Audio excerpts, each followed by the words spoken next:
And a lot of people don't really know this, but watches is sort of like cars to say.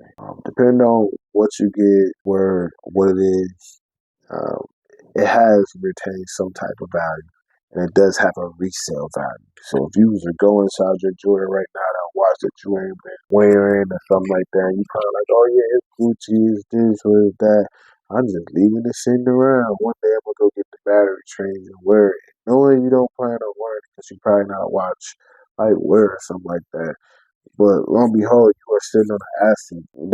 It's an asset. It's not a liquid asset. Liquid meaning it ain't cash. You gotta go sell it for it to become cash. But it's still something that you can sell and that is of value. And you will be able to get some money back for it. You ain't gonna get just $5 back. If you got a Gucci watch or something like that, you're gonna get some money. And if you paid $300 back then, $300 back then, it's probably like $500 now.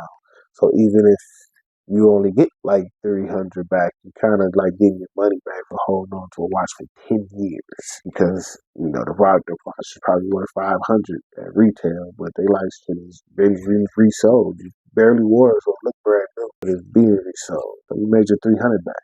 Man, that's a good way to have an investment. That's an investment to me.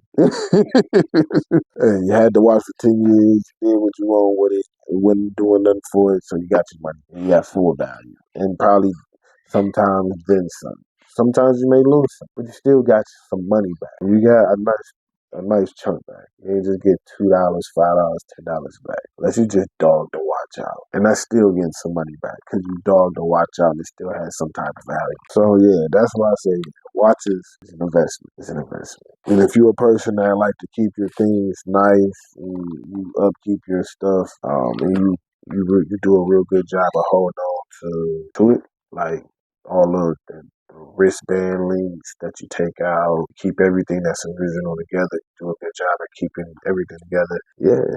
Like you got an investment on it. People pay top dollar for that. The original box, the original pieces. And you'll be surprised of what type of watches is really going out there on the market and what they're selling for. Because some people are looking for their old childhood watch. When they was a kid, they want that old school Mickey Mouse watch that they had. I forgot. It's some watch that was out that sold for a lot of money. It was an old school Mickey Mouse watch. And they looking for that. They want that. Sometimes you can put a price on a memory feeling, that person may be having. A lot of watches bring, and that's why I say it's like artwork, to bring memories back.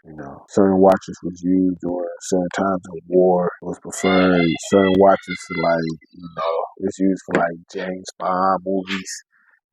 James Bond had iconic series of watches that he would use, and every actor had their own watch that they was using at a time. And a lot of people grew up watching those movies, and they was like influenced by those movies.